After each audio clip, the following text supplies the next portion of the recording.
Klein's not here, and my entire story starts out with Mrs. Klein. So, we're already off to a rough start. So Mrs. Klein told me, oh, I'm doing speech 3, and I was like, what's speech 3? I don't know, this is my first year here. And she basically said, do whatever like connects with you, and I had no idea what connected with me. And then I was like, oh, cereal. I love cereal. So a little history with me with cereal.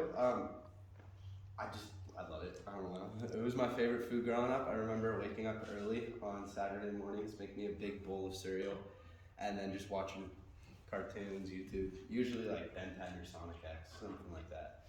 And then the real game changer is when my dad asked me one day, do you want cereal for dinner?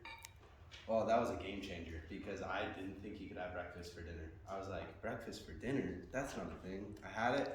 Oh boy, that changed it all. So a little history of cereal is it's an American invention, but it was actually invented by a doctor. He was a vegetarian because he believed not eating meat, so he decided to make a contraction out of dough, and cut it into little square pieces, and he discovered that it was really hard, and so he soaked it in milk overnight, and so he could eat it. He actually called it granula, and then a different doctor named Dr. Kellogg made his own version and called it granola. So that's how we get granola and Kellogg. And that actually isn't apocryphal. That's actually a true story. It is a true story. It doesn't sound real. But yeah, it's just a lot of interesting facts and history about cereal. There's a lot of religious things. Monks actually used it, I believe, something like 100 years ago as their like main food. So they're the real inventors. The monks are the real inventors of cereal. But that's a lot about the history of cereal and the history of me with cereal. So I think we get into the top 3 cereals, in my opinion. Can I get a drum roll for number 3?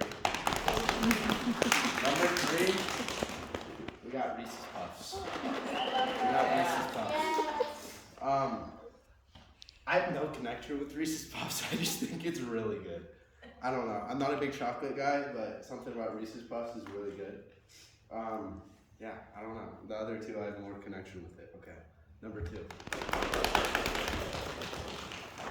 Captain Crunch. But the berries specifically. You can't have the normal Captain Crunch, because if you get the normal Captain Crunch, it like hurts the top of your throat, and you can't speak for like a day, and it just burns. Actually, the first time I had this, I was at my friend's house, and I spent the night, and I woke up like really early, and I wanted cereal, and he only had like Captain Crunch, and I was like, what's Captain Crunch? I never heard of it. And I had it. Oh my gosh, my mouth was just so watery. Okay, the best one, saving the best for last, Cinnamon Toast Crunch. That is by far the best cereal. There is a little fun fact. I love Cinnamon Toast Crunch so much that I was this close to buying Cinnamon Toast Crunch Crocs.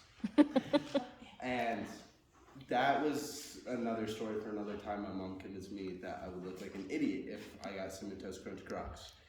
And, well, I do kind of have to agree with her for that. Let's hope this doesn't fall.